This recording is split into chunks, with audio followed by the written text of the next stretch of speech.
All right, guys, so in this video, we're gonna be covering the warm-up movements and the cool-down movements for Friday, March 20th for your at-home workout. So first thing we're gonna start with here is gonna be our Spider-Man stretch.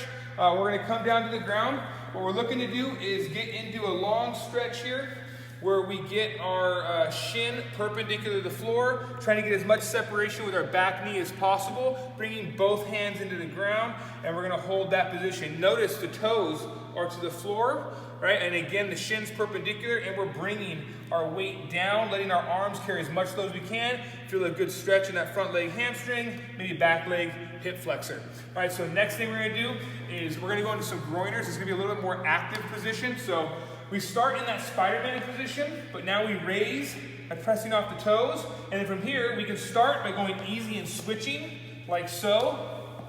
Right, switching like so, but notice I'm bringing the shin to perpendicular and up by the hand. As we get more warm, we can move into it like so.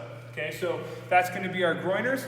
Next, we have our mountain climbers. Same similar position here, but now we're going to start in that tuck position with the knee touching the forearm or the upper arm here, and we're just going to alternate back and forth like so for our mountain climbers. Okay. Fourthly, we have our hollow hold here. So we got a couple different positions. We can start with the knees at 90 degrees, reaching, right? This is not quite our hollow yet. We can then extend the arms over our head to make it a little more challenging. We can then bring the legs out in front of us to make it a little more challenging. And then finally the hollow hold all the way over like so. So there's our hollow hold. And then now we have our single leg glute bridge. So from there, we're gonna get our shins perpendicular to the floor. We're gonna extend one leg out in front of us if we can here. We're gonna squeeze, raising up, keeping our hips neutral, keeping the legs in line, and right back down. If that's too challenging for us, just do both legs like so, okay? Now, on to the cool down movements.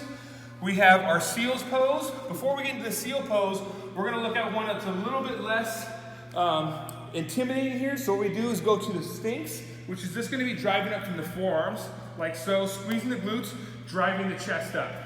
If that's easy for us, we bring our hands back, press up nice and tall like so, into the seal pose, right? And then for the last one, we have our child's pose.